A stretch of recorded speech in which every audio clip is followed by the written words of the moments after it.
اروپایي ټولنې افغانستان کې د ټولګډونه حکومت پر جوړېدو ټینګار کړی. د افغانستان لپاره د اروپایي ټولنې ځانګړی استازی وایي د ټول شموله حکومت موخه دا نه ده چې د تیر حکومت مشران د بیرته ستانه شي او واګې د په لاس کې واخلي.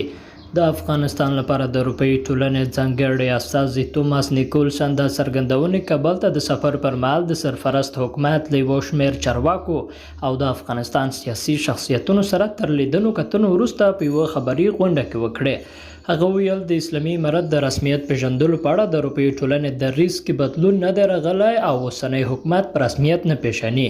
نوموړي پر ښځو د محدودیتونو پر لګولو نیوکه وکړه او زیاتوي اسلامي امارت خپلې کړې ژمنې نه دي عملي کړې. د اروپایي ټولنې ځانګړي استازي د سرپرست حکومت له لوري د ښځو د زده کړو، کار او سفر د حق په برخو کې د محدودیتونو پر لګول کېدو نیوکه کړې ده. هغه په خپلو خبرو کې د ټولګډونه حکومت پر جوړېدو ټینګار وکړ، خو وایي موخه یې دا نه ده چې د تیر حکومت مشران د بیرته ستانه شي چې واګې په لاس کې واخلي.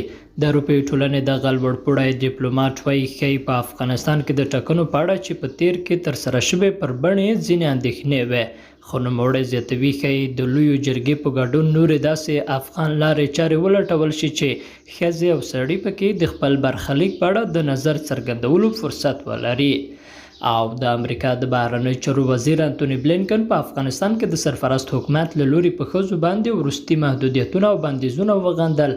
بلینکن پر خپله ټویټر پاڼه په نجونو ښځو باندې د طالبانو وروستي محدودیتونه د تعصب وړ بللي دي او لیکلي دي چې د جیوا لویو اقتصاد لرونکو هیوادونو د همکارانو سره یو ځای دا شدید محدودیتونه غندي. د ښځو په اړه د سرپرست حکومت د نوی محدودیت په کور دننه او بهر په نړیواله کچه غندل شوی دی. درنو لیدونکو له ملتیا مو مننه.